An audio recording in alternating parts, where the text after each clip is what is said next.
Oi, gente! Começa mais um Rede Cabeças aqui pela UX TV, canal de identidade, emissora parceira do canal Futura. Hoje o debate é sobre a PEC 241, que passa a ser denominada PEC 55 no Senado. Essa PEC, a gente quer questionar se ela é uma PEC solução ou PEC retrocesso. Pelo menos 21 estados brasileiros, além do Distrito Federal, têm escolas, institutos federais e universidades ocupadas por estudantes que definem essa PEC como a PEC da morte. O Rede Cabeças, que começa a partir de agora, convida você a pensar: e se ela for aprovada pelo Senado, qual a consequência para o Brasil?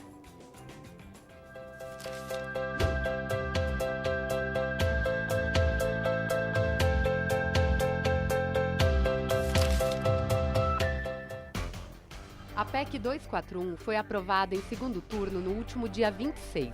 A proposta de emenda à Constituição obteve 359 votos favoráveis e 116 contrários. Agora, ela segue em análise no Senado como PEC 55 e tem data marcada para discussão em audiência pública nesta próxima terça-feira, com a possibilidade de ser votada já na quarta. A PEC do teto de gastos tem como objetivo limitar a expansão da despesa primária do governo federal. Prevê um limite anual de despesas para os três poderes ao longo dos próximos 20 anos.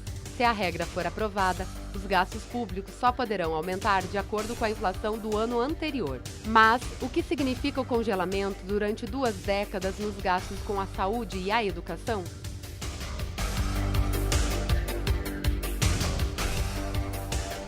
O governo tem gastado bem mais do que arrecada em impostos. Para cobrir os rombos, ele pega emprestado e a dívida não para de subir. Se continuar assim, o Brasil pode ultrapassar a marca de 100% do PIB, indicando perigo de falência do Estado. O maior responsável pelo rombo são os gastos públicos.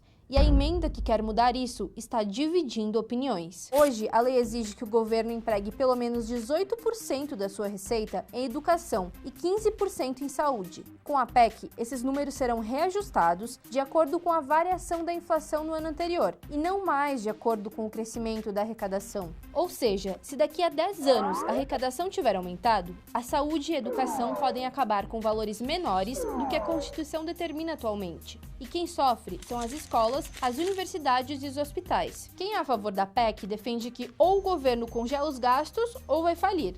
Quem é contra entende que não faz sentido reequilibrar as finanças às custas de prejuízos para a saúde e a educação. Outros países já adotaram tetos rígidos de gastos, como a Bélgica, a Suécia e a Austrália, que estão com as finanças em dia. Por outro lado, Rússia e Argentina fizeram o mesmo e nem por isso se acertaram. Tá aí, para fazer esse debate, nós recebemos 2 a favor e 2 contra a PEC 241, ou a PEC 55, que agora é mais conhecida. Nós recebemos, então, a favor da PEC, Cláudio Branchieri, que é economista e professor de Economia da Universidade de Caxias do Sul, e Adriano Taca, que é professor de Direito Administrativo e advogado. Sejam bem-vindos. E o Leonardo Fequim, que é estudante do ensino médio, e a Márcia de Carvalho, que é conselheira municipal de educação de Caxias do Sul, que são contrários à PEC 241. Sejam bem-vindos e bem-vindas. Eu já começo questionando vocês, Cláudio e depois a Márcia, o Leonardo e depois o Adriano.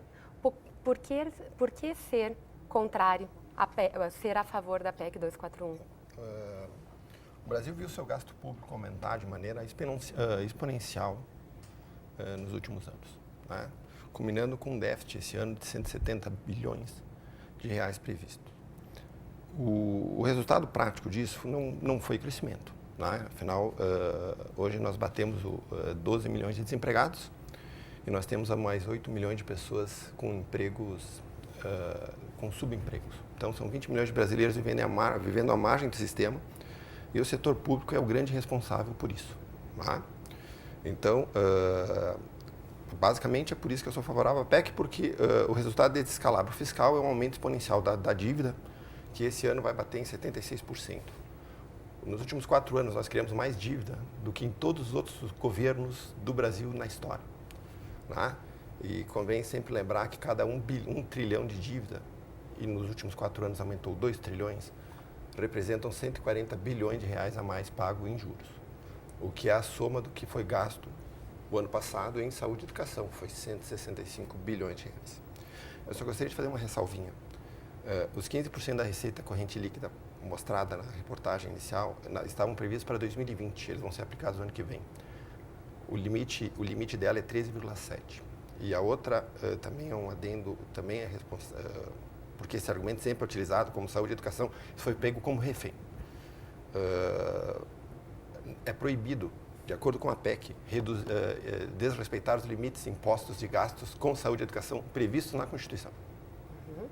Então, o que está na Constituição vai ser garantido. A PEC não fala disso, não mexe com isso, não altera isso. Tá? Ela só diz o seguinte, tu quer aumentar este limite, diz de onde tu vai gastar, de onde tu vai poupar. Ok.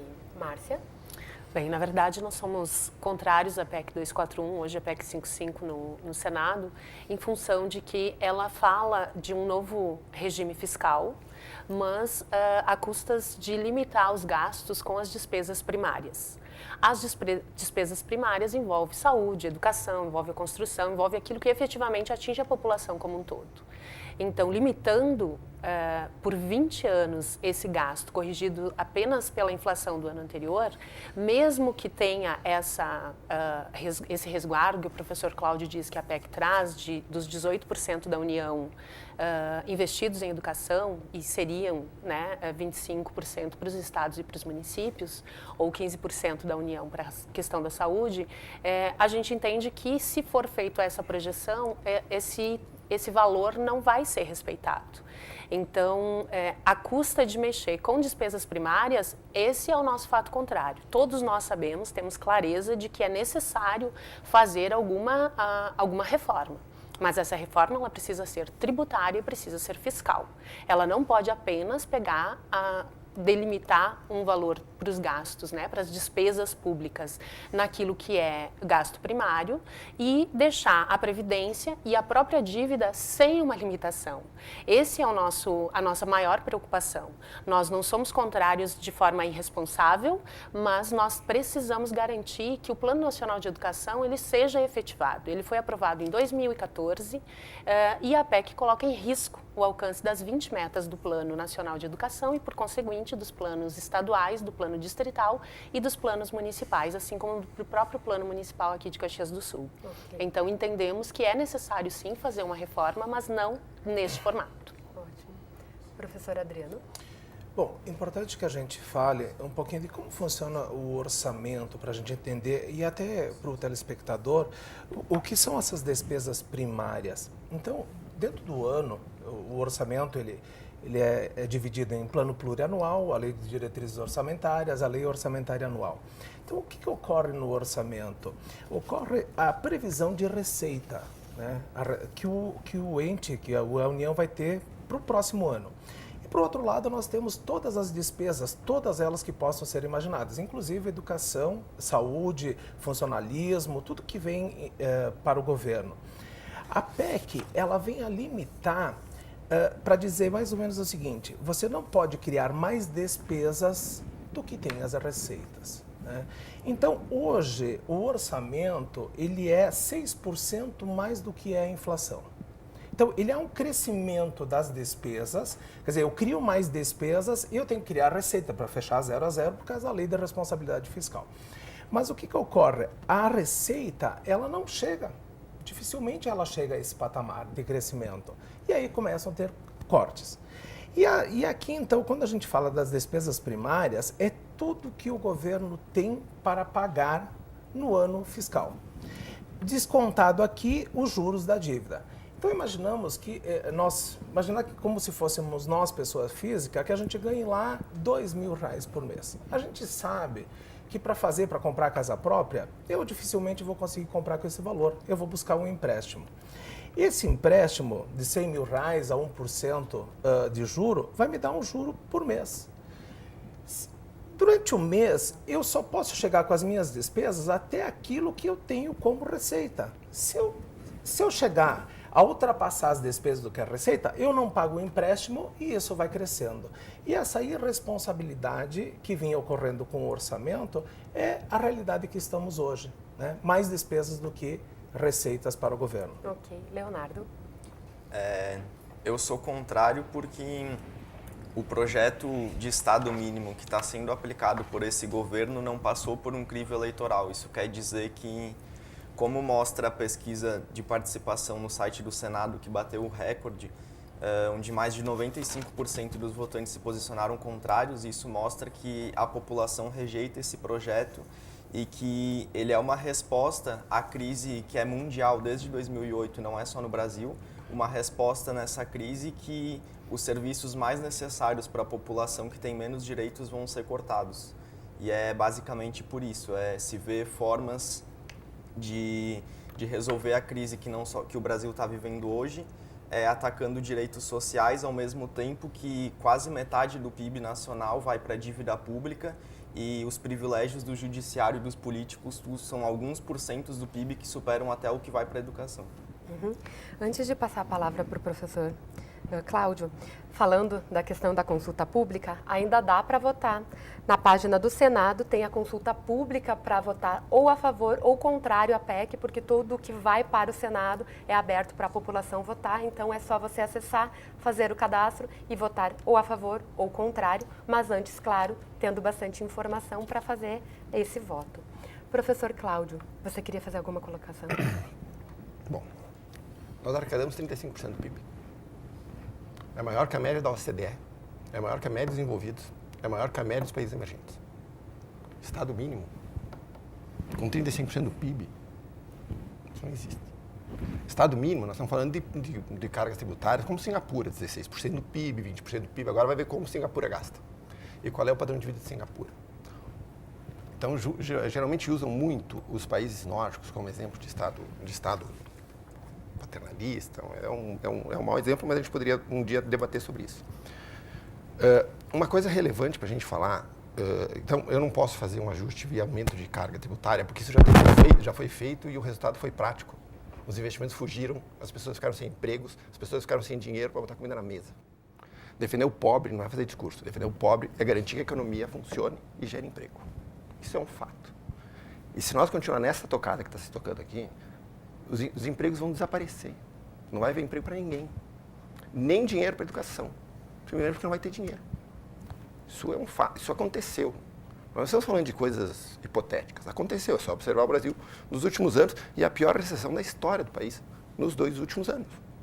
Certo?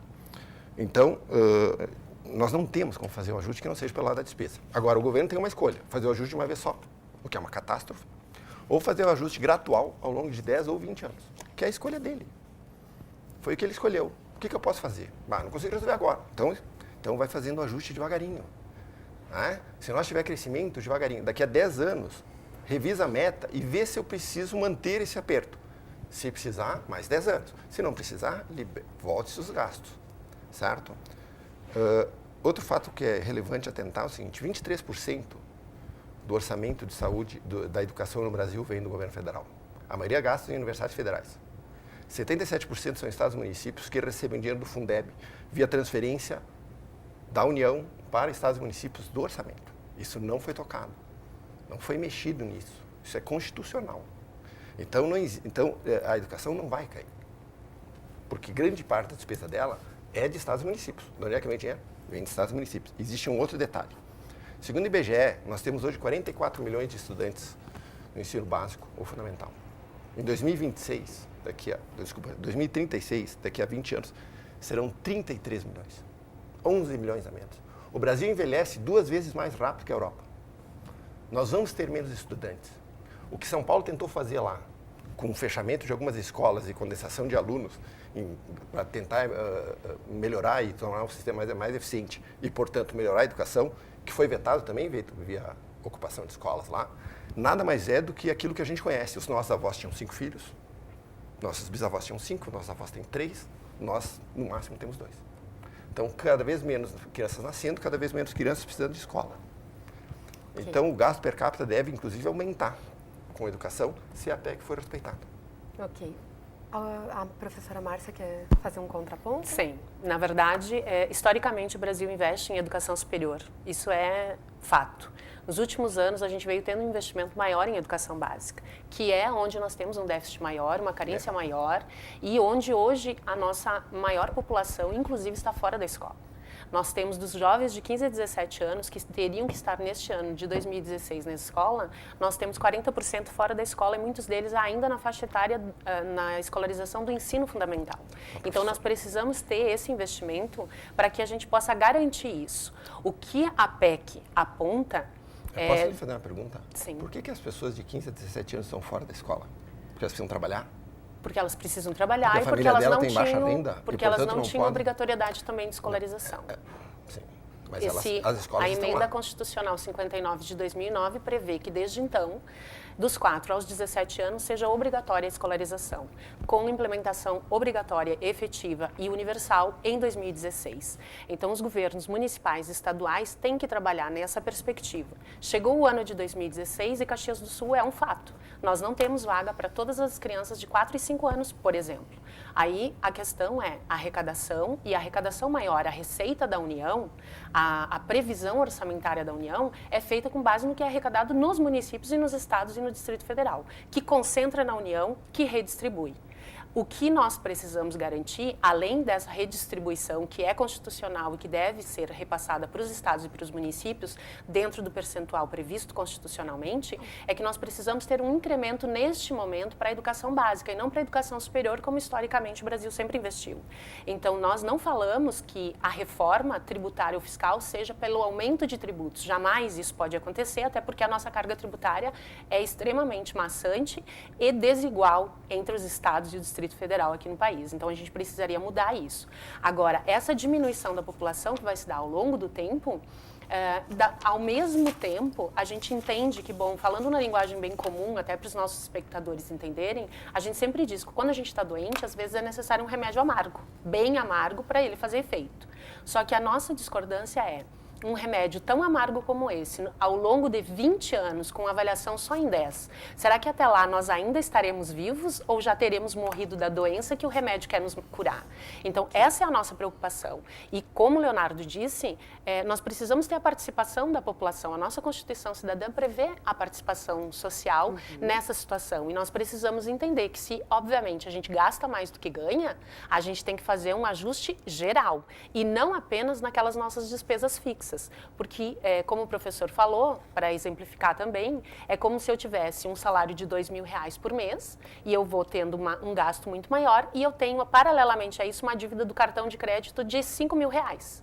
Só que eu mexo na minha despesa, dentro do meu salário, e não mexo na dívida do cartão de crédito, que só vai ter mais juros e eu vou ter que pagar esses juros cada vez mais altos. Okay. Que a PEC ainda garante que o governo possa ter empresas estatais com sociedade privada e tenha o pagamento exclusivamente da dívida. Okay. Essa é a nossa discordância. Ok, daqui a pouco a gente volta com mais esse debate. A gente tem que só fazer um breve intervalo, a gente volta já já.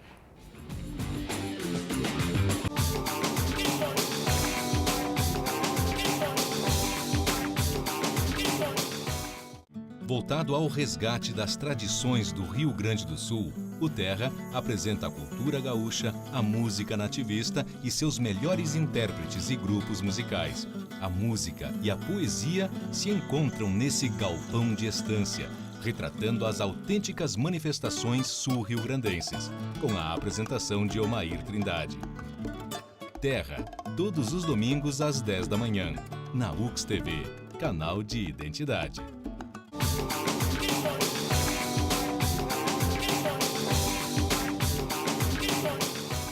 Estamos de volta com mais Rede Cabeças aqui pela UX TV, canal de identidade, emissora parceira do canal Futura. Hoje debatendo sobre PEC retrocesso ou PEC solução. Estamos falando da PEC 241, que agora passa a ser denominada PEC 55.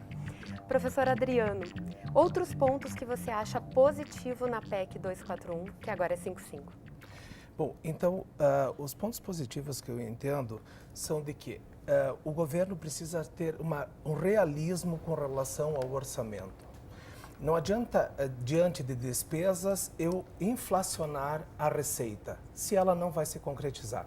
Eu tenho uma receita que foi feita, que foi estimada em 2015, realizada em 2016, e em cima disso eu vou ter, então, uma correção pelo IPCA. Nada de ficar inventando receita para cobrir as despesas. Não há como dar tudo a todos.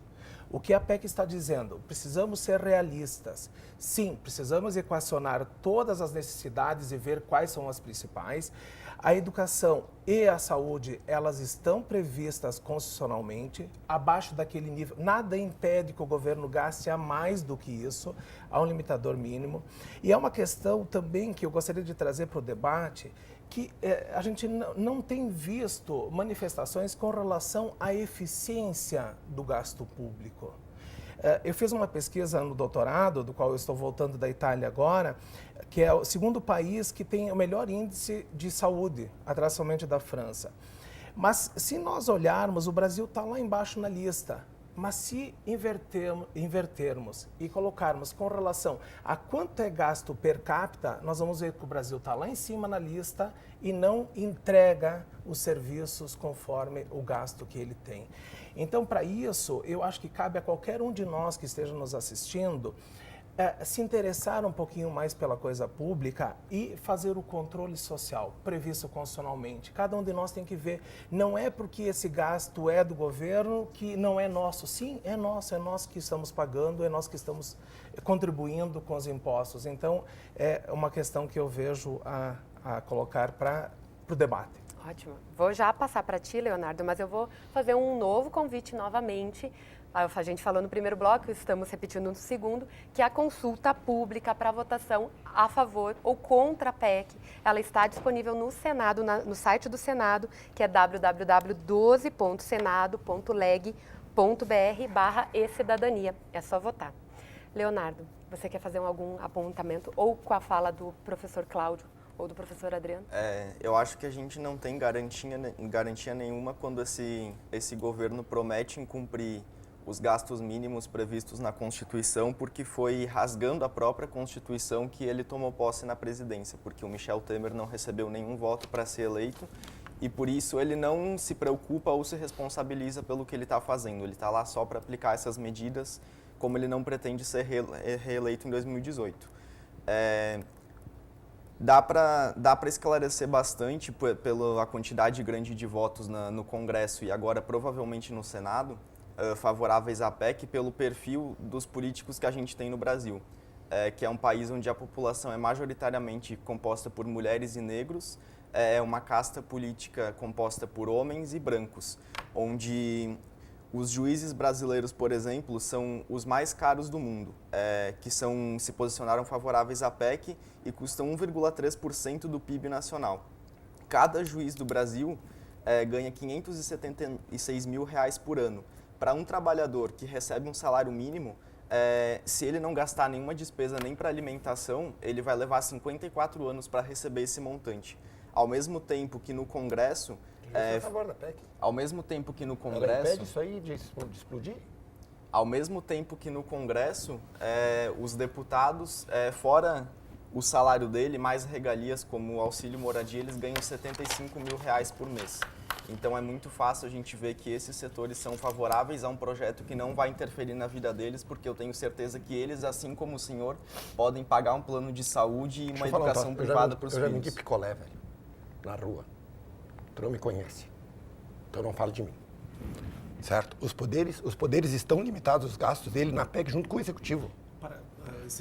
Está escrito na PEC, legislativo, executivo e um judiciário. Pouco contraditório. Não é pouco contraditório porque ao mesmo tempo que esse governo promove essa PEC, o Michel Temer aprovou um aumento de 41,5% esse projeto nasceu no governo Dilma. Esse projeto está sendo discutido. Esses projetos, como a PEC 241... Ele está sendo discutido há anos. E outros projetos que estão sendo discutidos há muito mais tempo. O que se foi feito agora é acelerar. A Dilma não conseguia aprovar. Exatamente. Ela não tinha apoio. Mas é justamente esse processo de aceleração que nós gostaríamos de poder ter uma participação maior e um esclarecimento da sociedade. Sim, eu concordo contigo. Está tudo certo. Mas o Congresso também tem voto. E o vice-presidente também tem voto. Todos que estão lá têm votos porque eles foram eleitos pela população. Toda a população deu governo para Dilma, mas deu majoritariamente um Congresso que é conservador em cima dela, foi para fiscalizar ela. Simples assim. Essa é a democracia. Não, certo? a democracia que a gente tem no Brasil, onde quem é eleito é porque recebe financiamento Quem é eleito de recebe empreiteiras voto. que estão todos envolvidos em casos de corrupção na Lava Jato. É essa democracia que a gente tem no Brasil.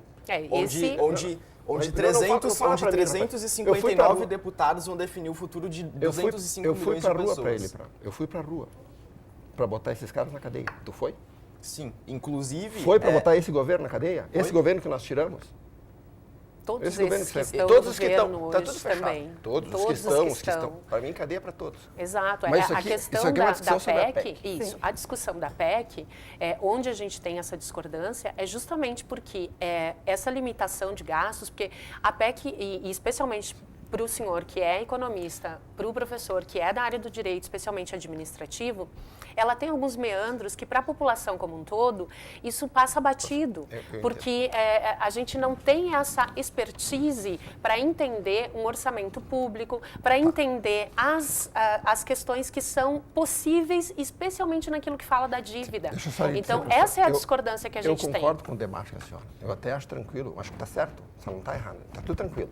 Só que existe um problema. Faz 2 anos que a nossa economia perdeu 7% do PIB. Enquanto nós ficamos discutindo, a dívida pública aumentou 1,5 trilhões.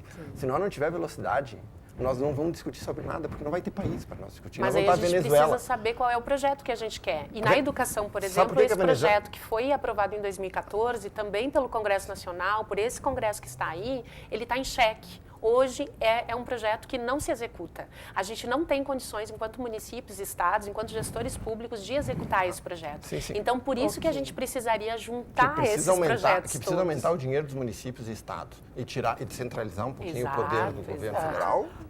Senhores e senhora, infelizmente esgotou já o tempo. Precisamos Eu agradeço um outro programa, com Carol. certeza, com certeza esse assunto não se esgota aqui. A gente convida vocês para lerem mais sobre a PEC para poder fazer a votação.